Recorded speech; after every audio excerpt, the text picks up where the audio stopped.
That's a time where she needs to be cared for, protected, taken care of. But over a period of time, somebody makes this a discriminatory process. We are born from that. If that is impure, our very birth is impure and the creation is impure.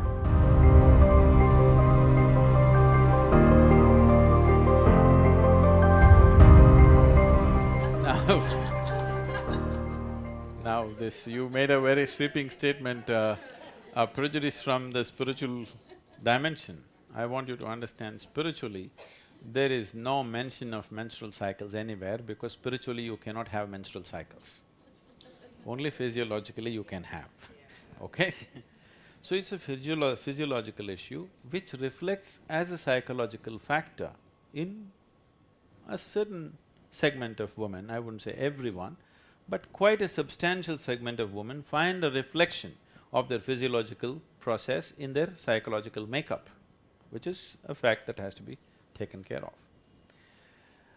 If this is being said only because some temples and other things have said women cannot enter at that time, you need to understand this, from where this comes from.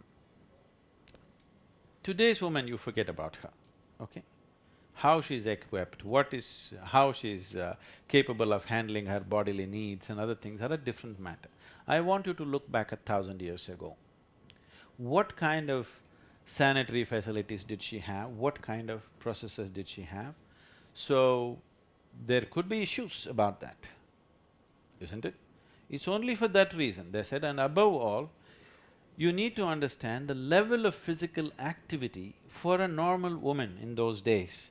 Cooking for 15, 20 people, taking care of the cows, taking care of the children, everything is hers. It's a tremendous amount of physical activity.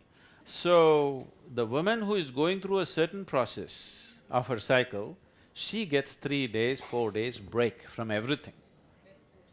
Isn't that a wonderful thing? Because that's a time where it is almost like a molting period for a woman on one level. It's not as big as molting, but it's almost like that. That's a time where she needs to be cared for, protected, taken care of. Somebody else cooks for you, which never happens in her life. Every day she cooks. For those 3-4 days, somebody else cooks for her, somebody else serves her food. She sits alone by herself, she meditates, she sings, she does prayer.